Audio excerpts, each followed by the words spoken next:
folks, this is Billy. Real-time custom rods, real-time fishing. I'm going to do a diamond wrap today.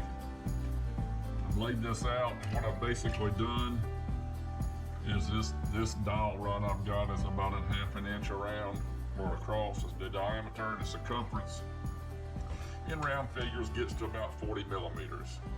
So I have referenced 40 millimeters of these marks. And of course on the bottom side I started at 20, then went every 40, so to split the difference. I've also gone in 5 millimeters, and I'm going to fill this in when I wrap it with black.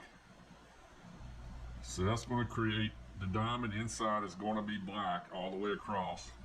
And I'll be honest with you, I'm not one of these guys that can write down patterns and stay with it and it come out looking good and try to remember it the next time. I guess I'm a free form. I don't know what else to call myself. I look back at my threads and I see what I think will look good. Sometimes I'm in a fairly vibrant or loud mood and I want to use oranges and bright pinks and maybe some bright blues, something along those lines to do a pattern. Then some days I want to use some that aren't quite that bright or vibrant. And some days I just want earth tones. I use a lot of blacks and maroons and colors along that nature, maybe deep blues. But today I'm using black, which is going to create where the diamond is. Then I'm using this twist line.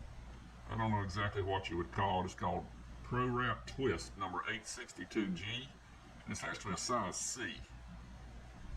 So I'm going to do, right now I'm thinking I'm going to do the black, fill in the 5 millimeters, then start working my way out. I'm going to do at least 2 strands of that, probably 3 strands of this, which is kind of a brown color or a dark tan. It's number 856. So I'm going to start out, like I said, doing 2, probably 4. I'm probably going to do 5 of these light blue, 5 or 6 of these light blue Fujis. Fuji tends to run a little bit smaller in diameter. This is size D, but their size D is a little smaller than Pro Wrap size D. And then I'm just going to step this up. So if I do 2, 3, 4, I'm probably going to do 6 of these. And just gradually work it out and see how that works out. So y'all stay tuned. I've laid it all out. I'm going to get my thread started and I'll be right back. Okay, I'm running the first string in black. And I've got to admit, I've watched a lot of YouTube videos and things like that. Done a lot of chevrons. Never done a diamond wrap. And just looking at it, it's the same general principle, but it's different in the way you wrap your threads and whether you go, how you build the pattern, I guess. So I'm kind of looking forward to it. Come back and cross those.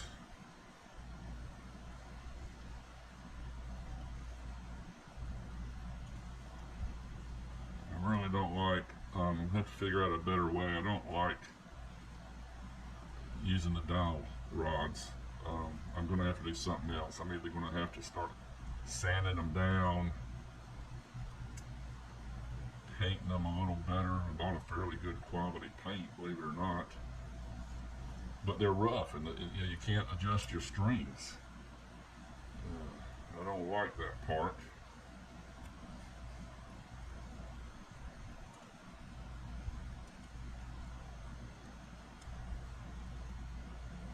Get everything just right, it's okay, but it's hard to do that and they stay perfectly in line. The other side of the coin is they do stay better than a small rod. The rods I make tend to be a little smaller in diameter. They're trout fishing rods, light tackle, and the diameter diameter of those rods is certainly not much more than a 1/2 inch, which is what this is. Those can be slick.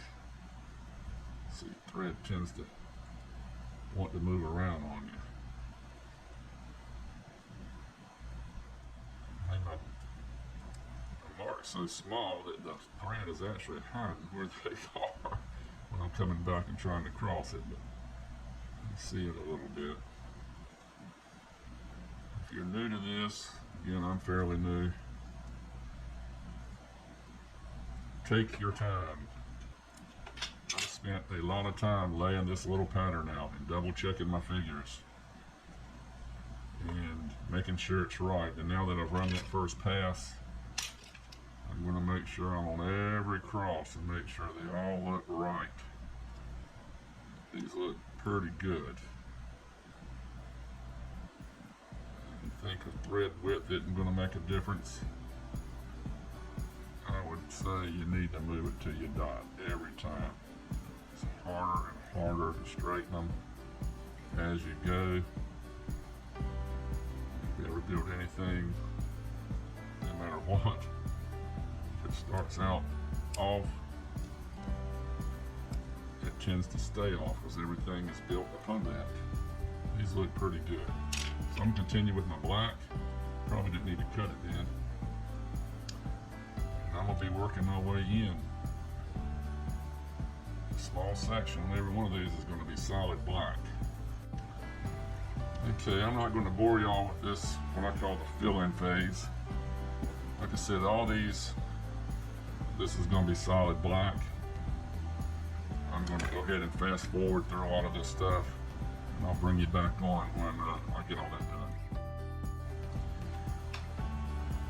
I'll bring you back in, just give you a note here. I don't like using these picks to straighten this line.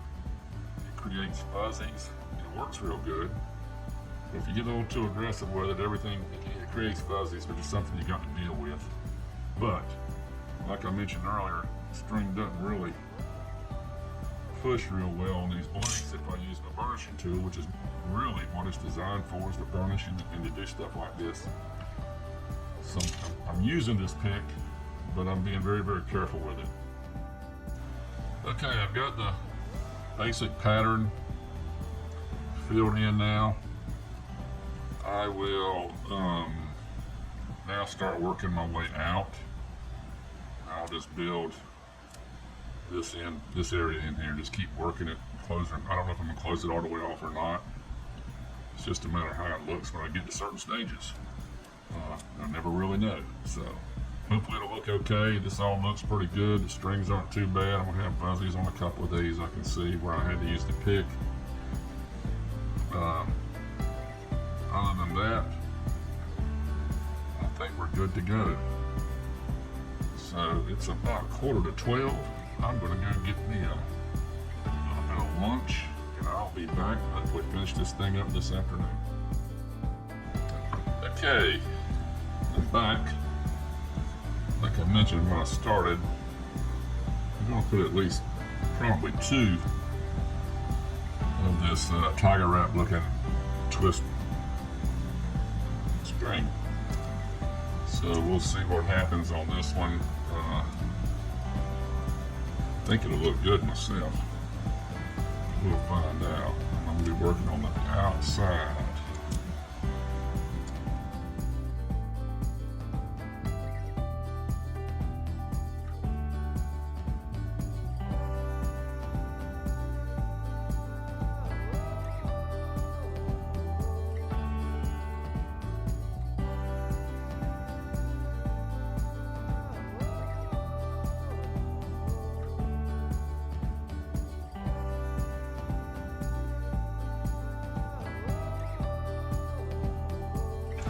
Okay, got 2 rows of blue going each way.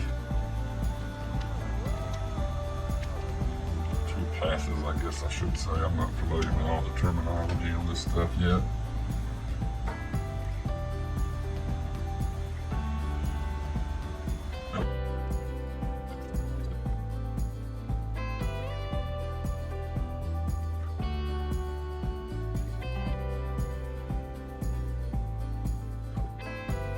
going to go with this darker blue. This is starting to come together really nice. I think I'm going to do 3 passes of this to start with. I may continue once I see it. I think I'm going to do 3 or 4 maybe. This is Fuji. I'll probably do 4. Okay, running the 4th string now. I'm actually cheating a little bit. I'm running them 4 at a time just because I don't have all day.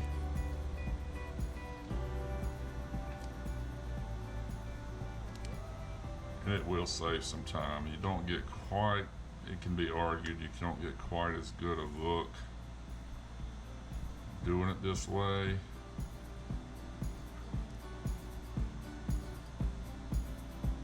But the advantage is you can get it done a lot faster. Okay, you're running the 4th string now.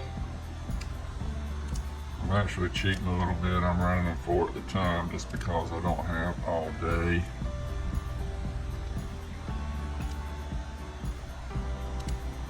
It will save some time. You don't get quite, it can be argued, you don't get quite as good a look doing it this way.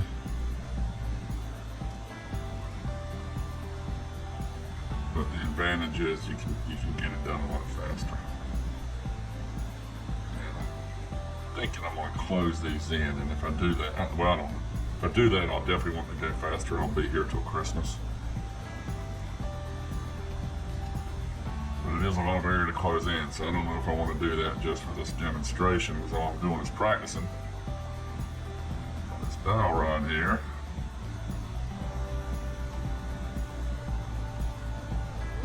So we'll see. Again, like I said earlier, I'm kind of a free spirit.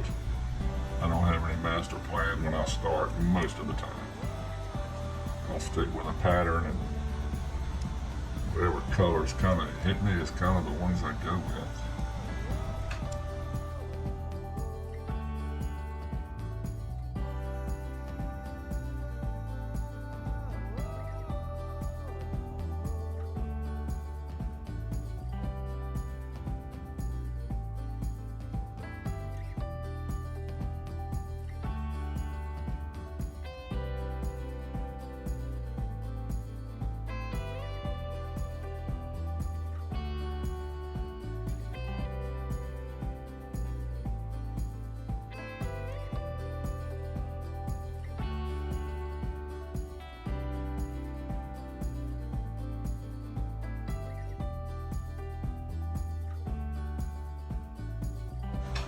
Okay, I'm going to go back with 4 of the light blue.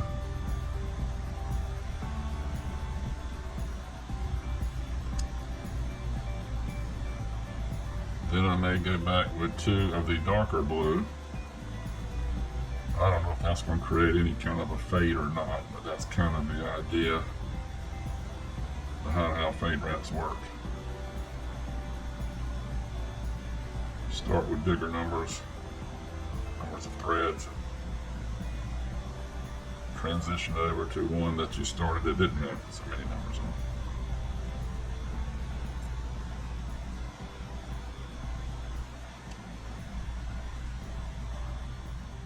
on. Okay, I got my blues in there. Diamond's really taking place nicely. I'm a little off on this one. I don't know how one in the middle like that can get off. Diamond isn't quite square with the other ones. No, it doesn't look bad, it's just not quite right. I think I'm gonna run some brown now, a couple of runs of brown, and see what happens. So y'all hang in there. We'll see how this looks when I get through. Get it to start.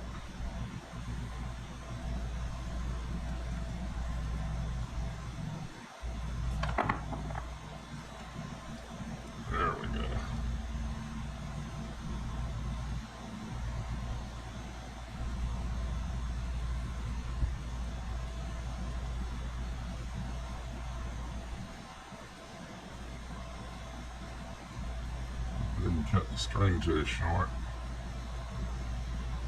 It is going to be close.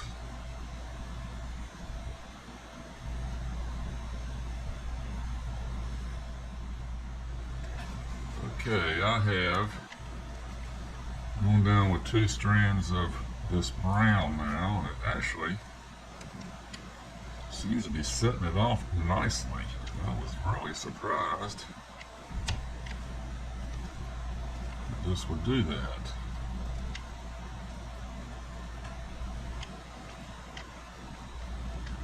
But it really is.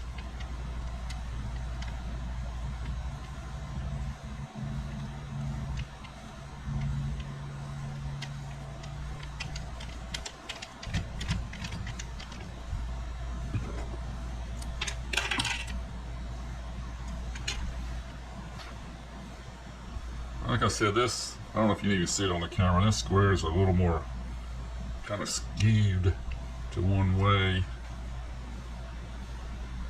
than the other ones. I don't know how that could even happen. Somehow I'm off on when I went around that one, but the rest of them are pretty uniform. That one's a little off, and so I'm at a point, really don't know whether to continue. I think I'm going to, but I don't know what colors to continue with. Okay, I decided to go through another one of these tinsel gold metallic.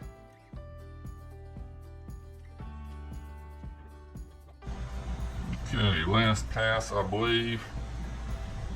I'm gonna run this double down the bottom of this.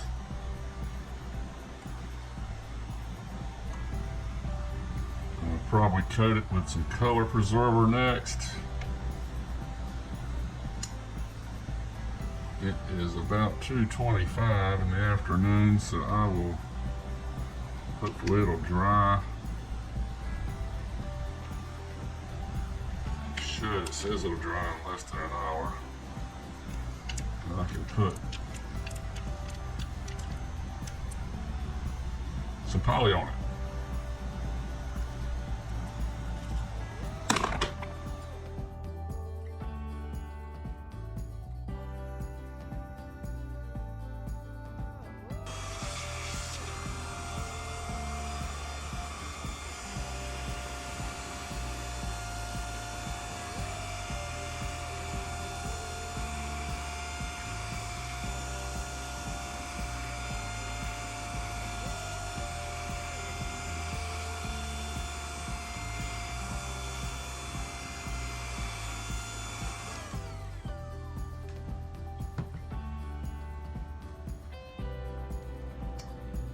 Here it is with the first coat of epoxy.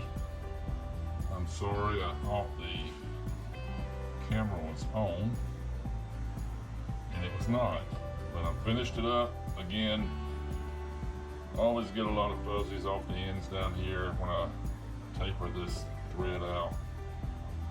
See a lot of things in it, it's a learning experience. I see some other stuff I could have done better, but 90% of it's okay. I'm not unhappy with it.